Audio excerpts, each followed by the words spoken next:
Hello there, everyone, and welcome back to another movie review. Today, we're going to be continuing my Yorgos Lanthimos double feature with The Killing of a Sacred Deer.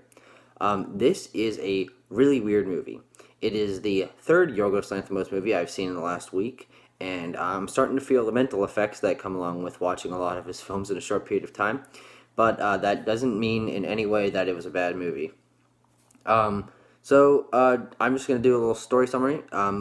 I'm going to be a little bit vague on this because going into this movie as blind as possible is as good as it can get. I went into it without watching any trailers, or at least I know I'd seen trailers, but I didn't remember any of them. So it came as quite a shock to me, some of the things that happened in the movie, since I didn't really know what it was going to be about. So if you would like to go at it without knowing anything about the story, I would just say click off the video now. I don't need your view. I would rather you enjoy the movie.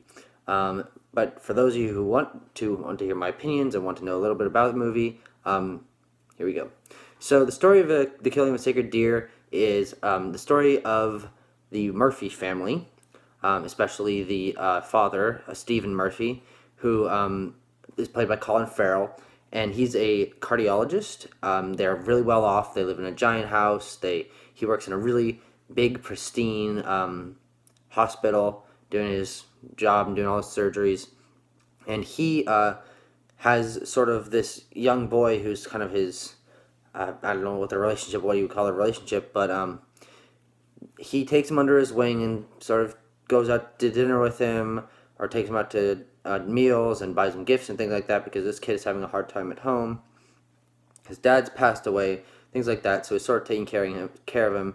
And eventually Stephen takes the kid, whose name's Martin, home to meet his family. They all sort of build a bond with him, and after a while of getting to know Martin, both of the kids of Stephen's kids, Bob and Kim, they both come down with some weird illness. Their legs are paralyzed. They don't want to eat. All things, crazy things like that. And there's just dark twist after dark twist following that sort of interesting plot setup. So I'm going to talk about the things that I really enjoyed in this movie, which far, far outnumber the negatives. One of the first things that you'll notice when watching this movie is there's just eerie music over everything. It's especially obvious when nothing really is going on. It's someone just standing looking out a window or a shot down a hallway. Nothing scary or creepy happens before, during, or after those kind of sequences until later on in the movie, but at least at the beginning it's just completely mundane. And yet they still play these grating, screeching, creepy chords that you would expect out of like a chase sequence in a horror movie. And it starts building the tension from the first section of the movie. And that really sets the tone, because while not a lot of scary things happen until the later parts of the movie, it gets you tense from the beginning. Another thing about this movie, and this is something if you know, you'll know if you've seen The Lobster or Dogtooth. Not really so much the favorite, but Yorgos Lanthimos likes to write these characters in a sort of dry, monotone, straight-faced way, with the dialogue being mostly like small talk, like awkward conversations with short responses. And it also is another thing that builds the tone, because it's a little off. It's not as off as The Lobster, which is really weird, socially weird, but it is definitely something that's worth noting, especially if you haven't seen one of Yorgos' movies. It's going to be very off-putting to you, but just to let you know. The movie is also just kind of psychologically terrifying, especially because of the things I mentioned, where they start building tension really early. It just builds, and there's not really any respite from it. The first quarter is kind of just a normal family thing, but after that, it's just non-stop tension and sort of edge of your seat, like rubbing your head kind of tension. And I actually had to pause the movie a few times to take it all in, because it's really quite a lot to take in, especially getting into the later parts of the movie. What else? Some of the most powerful scenes in these movies in this movie's particular, also in The Lobster and Dogtooth, are the scenes where no one's talking, no dialogue at all, but it's just the expressions. All the actors, especially Colin Farrell and Nicole Kidman, who are the couple, and Barry Keoghan. I don't know how to pronounce his name. He was from Dunkirk, but they all have great emotion in their expression, and it allows for a lot of sort of what they're thinking to be portrayed without saying anything at all.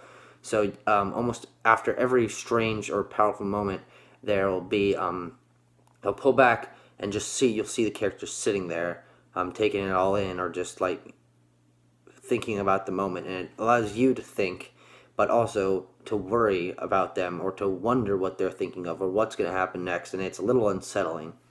Um, Another great thing about this movie is just how consistent the style and tone are. The entire thing is just sterile, and which matches the hospital setting.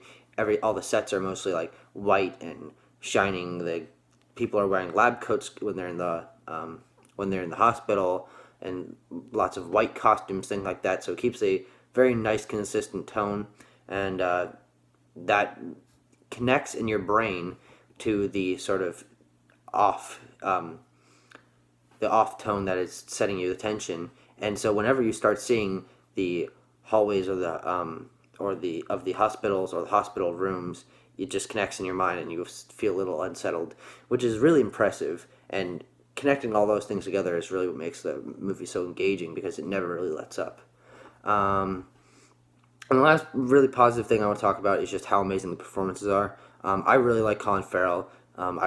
In Bruges is one of my favorite movies. I reviewed that. I first saw him in Seven Psychopaths, which I also really liked. He was great in The Lobster, different kind of performance. But in all of these, he's kind of played sort of like a somewhat joking character. But in this, he's got a full beard, full kind of graying beard, professional look because he's a well-off doctor, and it's an entirely different experience seeing him play a straight-faced character. And also, Martin, Barry Keoghan does an amazing job. The character's so instantly recognizable. All of his speech patterns and his mannerisms and kind of how he's portrayed as an innocent guy but with a dark twist, and he kind of portrays both sides equally. I just can't give the man props enough. He did an amazing job. So for the negatives about this movie, I think that the tension is a little much. I think that kind of working it in more slowly would have helped the film feel more natural. But I guess it's also possible that he was going for an unnatural feel. So take that with you will, but how you will. But it's kind of a negative to me. And also the reason, and kind of spoilers, but this is my least favorite Yorgos Lanthimos movie, below The Lobster, Dogtooth, The Favorite, and now The Killing of a Sacred Deer. The reason I think that is because I think his style works a lot better for the dark comedy rather than the sort of horror drama that this one provides, because there's not much comedy in this at all. I don't really remember any funny moments except for the classic Yorgos Lanthimos where it's just awkwardly funny. But that style works a lot better for the dark comedy of The Lobster and The Favorite and things like that. So that's it pretty much for all my points.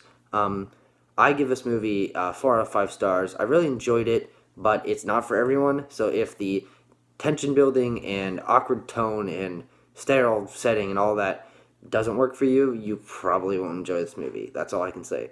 Thank you so much for watching my Yorgos Lanthimos double feature, and I will see you guys in another video. Bye.